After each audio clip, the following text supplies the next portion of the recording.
إن الحمد لله نحمده ونستعينه ونستغفره ونعوذ بالله من شرور أنفسنا ومن سيئات أعمالنا من يهده الله فلا مضل له ومن يضلله فلا هادي له وأشهد أن لا إله إلا الله وحده لا شريك له وأشهد أن محمدا عبده ورسوله أما بعد يا أيها الناس أوصيكم ونفسي بتقوى الله عز وجل وقال الله تعالى في القرآن المجيد أعوذ بالله من الشيطان الرجيم بسم الله الرحمن الرحيم يا أيها الذين آمنوا اتقوا الله حق تقاته ولا تموتن إلا وأنتم مسلمون صدق الله العظيم அளவில்லா கருணை இணையில்லா கிருபையும் உடைய அல்லாஹ்வின் திருப்பெயரால் இந்த உலகத்தை படைத்து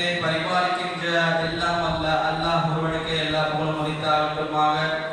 அவனுடைய சாந்தியும் சமாதானமும் இவ்வுலகிற்கு அனுப்பப்பட்ட அத்துணை நபிமார்கள் மீதும் குறிப்பாக நமக்கு நேரடியாக அனுப்பப்பட்ட முஹம்மது நபி முஸ்தபா ஸல்லல்லாஹு அலைஹி வஸல்லம் அவர்கள் மீதும் அவர்களை அப்படியே பின்பற்றி வாழ்ந்த சத்திய சஹாபாக்கள் மீதும் தாபிஈன்கள் மீதும் தபா தாபிஈன்கள் மீதும் குறிப்பாக இந்த ஜும்மா உரையிலே இந்த புனிதமான மஜ்லிஸில் அமர்ந்திருக்கும் நம் அனைவரின் மீதும் அல்லாஹ்வின் கருணை என்றென்றும் நின்று நிலவட்டுமாக. இஸ்லாமிய மார்க்கமானது உயர்ந்த ஒழுக்கத்தையும் நற்பண்புகளையும் தரக்கூடிய மார்க்கமாக இருக்கிறது. மனித வாழ்க்கையில் அனைத்து கட்டத்திலும் ஒழுக்கம் பேண இஸ்லாம் வலியுறுத்துகிறது. அல்லாஹ் தூதர் ஸல்லல்லாஹு அலைஹி வஸல்லம் அவர்கள் வணக்க வழிபாடுகள் மட்டும் அனுப்பாமல் அடுத்ததாக ஒழுக்கத்திற்கும் அனுப்பக்கூடிய ஒரு தூதராக அல்லாஹ் அனுப்பியுள்ளான். அல்லாஹ் கூறுகிறான் 62வது அத்தியாயத்திலே 2வது வசனத்திலே, அவன்தான் எழுத்தறிவில்லாத மக்களிடம் அவனுடைய வசனங்களை ஓதி காட்டி அவர்களை பரிசுத்தமாக்கி அவர்களுடைய வேதத்தையும் ஞானத்தையும் கற்பிக்கும்படியான தூதரை அவர்களிலிருந்தே அனுப்பி வைத்தான். அவர்களோ அதற்கு முன்னர் பகிரங்கமான வழிகேட்டிலே இருந்தனர் என்று அல்லாஹ் கூறுகிறான். அல்லாஹ்வுடைய தூதர் ஸல்லல்லாஹு அலைஹி வஸல்லம் அவர்கள் ஒழுக்கத்திற்கும் நற்குணத்திற்கும் மிகச்சிறந்த முன்மாதிரியாக திகழ்ந்தார்கள். அல்லாஹ் ஒரு திருக்குர்ஆனில் கூறுகிறான் 68வது அத்தியாயத்தின் 4வது வசனத்திலே, வஇன்னக லஅலா குலைகின் அதீம், நிச்சயமாக நீங்கள் மகத்தான நற்குணமுடையவராகவே இருக்கின்றீர்கள் என்று அல்லாஹ் கூறுகிறான். அதியா ஊஃபி அவர்கள் இவ்வசனத்திற்கு விளக்கம் அளிக்கையில் இந்த நற்குணத்திற்கு எடுத்துக்காட்டாக மகத்தான ஒழுக்கத்திற்கு நீங்கள் இருக்கிறீர்கள் என்று இவ்வசனத்திற்கு விளக்கம் அளிக்கிறார்கள். அல்லாஹ்வின் தூதர் ஸல்லல்லாஹு அலைஹி வஸல்லம் அவர்கள் ஒழுக்கம் மற்றும் நற்குணத்தின் ஒட்டுமொத்த உருவமாக திகழ்ந்தார்கள்.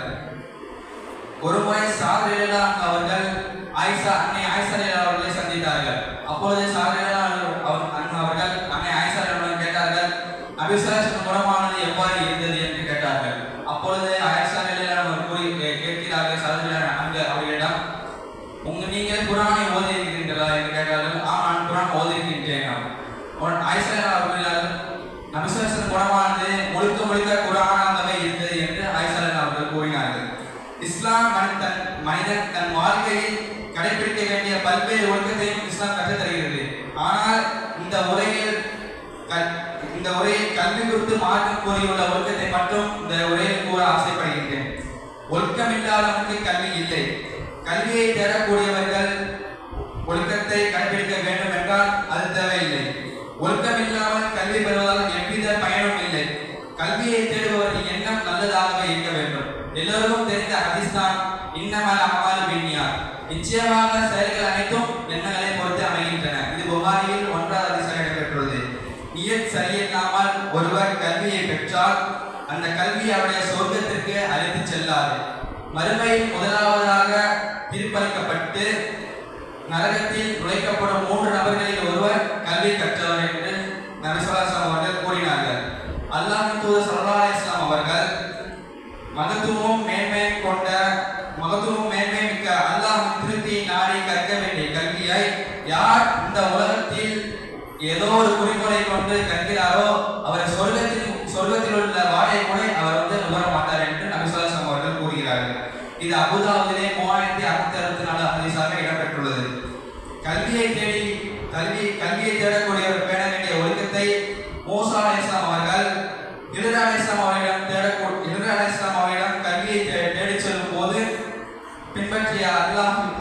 சூரத்துல் கஹ்ஃபிலே இவ்வாறு கூறியுள்ளார். சூரத்துல் கஹ்ஃபிலே 60வது வசனத்திலிருந்து 83வது வசனம் வரை கிட்டத்தட்ட 23 வசனங்களில் இந்த சம்பவம் இடம்பெற்றுள்ளது.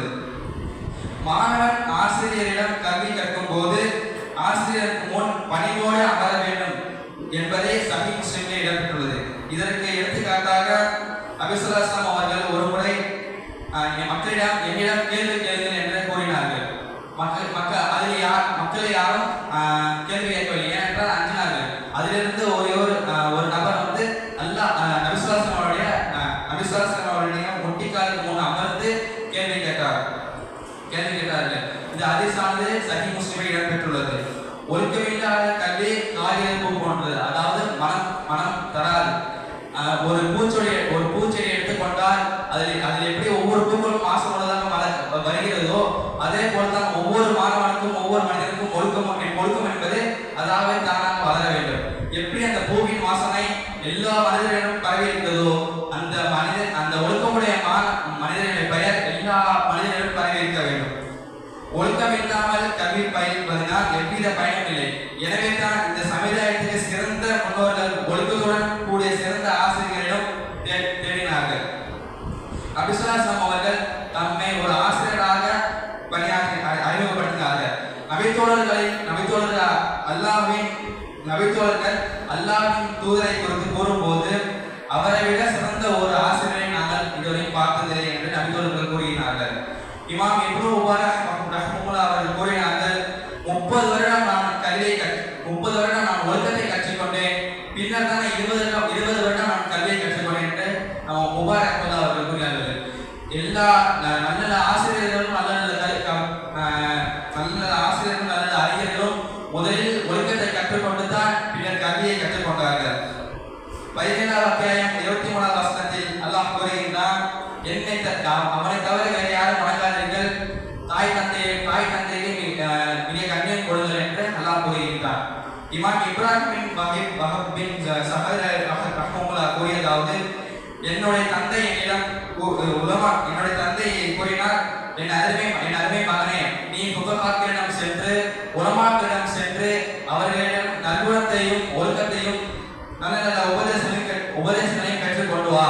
நீ அதிகமாக ஹதீஸ்களை படித்து ஹதீஸ்களை பெற்று வருவதை விட எனக்கு அதுதான் சிறந்தது என்று இமாம் இப்ராஹிம் ரஹ்மத்துல்லாஹி அவர்கள் கூறுகிறார்கள். இமாம் அப்துல்லா பின் ரஹ்மத்துல்லாஹி அவர்கள் கூறினார்கள், நான் இமாம் மாலிக் ரஹ்மத்துல்லாஹி அவர்களிடம் அதிகமாக கற்ற கல்வியை பெறுவதை விட அதிகமாக இமாம் மாலிக்கிடம் அதிகமாக ஒழுக்கத்தை நான் பெற்றுக்கொண்டேன் என்று இமாம் அப்துல்லா ரஹ்மத்துல்லாஹி அவர்கள் கூறுகிறார்கள். ஒழுக்கமில்லாதவன் கல்வி பெறலாமா என்று கேட்டால் மார்க்கத்திற்கு முரணான வெளிப்படையான ஒழுக்கக்கேடுகளை செய்யக்கூடியவர்களிடம் கல்வி பெறக்கூடாது. ஒழுக்கக்கேடுகள் என்பது பொய் வைப்பது, அறமான செயல்களை செய்வது, மோசடி செய்வது, இவர்களிலிருந்து கல்விகளை பெறக்கூடாது. அல்லாஹ் குர்ஆனில் கூறுகிறான், 49வது அத்தியாயத்திலே 6வது வசனத்திலே, மூமின்களே, தீயவன் எவனும் உங்களிடம் ஒருவன் செய்தியை கொண்டு வந்தால் அதை தீர்க்க விசாரித்து கொள்ளுங்கள். இல்லையே அறியாமையினால் குற்றமற்ற ஒரு சமூகத்தாருக்கு நீங்கள் தீங்கு செய்து விடலாம், பின்னர் நீங்களே செய்ததை பற்றி நீங்களே கை செய்யப்படுகிறீர்கள் என்று அல்லாஹ் கூறுகிறான். கல்வியால் போதிக்கப்படுபவர்கள் நல்லவர்களோ தீயவர்களோ என்று ஆராய்ந்து அதை நல்லா யோசித்து தான் அவர்களிடந்து உபதேசத்தை பெற வேண்டும். இல்லாவிட்டால் ஒழுக்கமில்லாதவர்களிடம் அல்லாஹ்வின் மார்க்கத்தையும் பெயரை பொய்யையும் பொருட்டையும் மார்க்கம் ஆக்கி மக்களை வழிகெடுத்து விடுவார்கள். அல்லாஹ்வின் தூதர் ஸல்லல்லாஹு அலைஹி வஸல்லம் அவர்கள் கூறுகிறார்கள், என் சமுதாயத்தின் மீது நான் அதிகம் அஞ்சுவது வழிகெடுக்கும் தலைவர்கள் மீது தான் என்று கூறினார்கள். இது அபூதாவுதில் 4252 ஹதீஸாக இடம்பெற்றுள்ளது. மேலும் கூறினார்கள், உங்கள் மீது நான் அதிகம் பயப்படுவது நாகமே மிக்க நயவஞ்சரின் தருகை தான் என்று நபி ஸல்லல்லாஹு அலைஹி அவர்கள் கூறுகிறார்கள். அல்லாஹ்வின் தூதர் ஸல்லல்லாஹு அலைஹி வஸல்லம் அவர்கள் ஒவ்வொரு தலைமுறைகளும் இந்த கல்வியை நீதமானவர்கள் சுமந்து கொள்வார்கள். அவர்கள் வரம்பு மீறுபவர்களின் கையாளர்களையும் பொய்யர்களின் பொருட்டுவாதங்களையும் மனிதர்களின் தவறான விளக்கங்களையும் நீக்குவார்கள். அறிவிப்பாளர் அபூ ஹுரைரா ரலியல்லாஹு அன்ஹு அவர்கள்.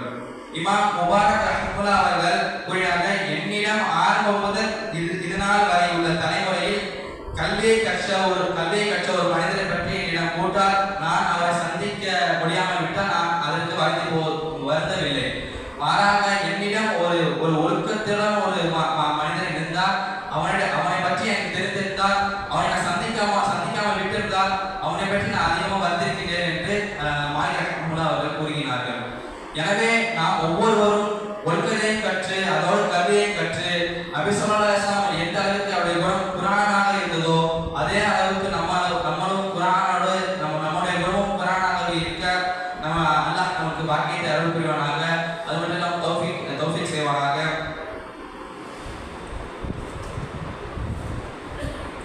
بارك الله لي ولكم في القرآن العظيم ونفعني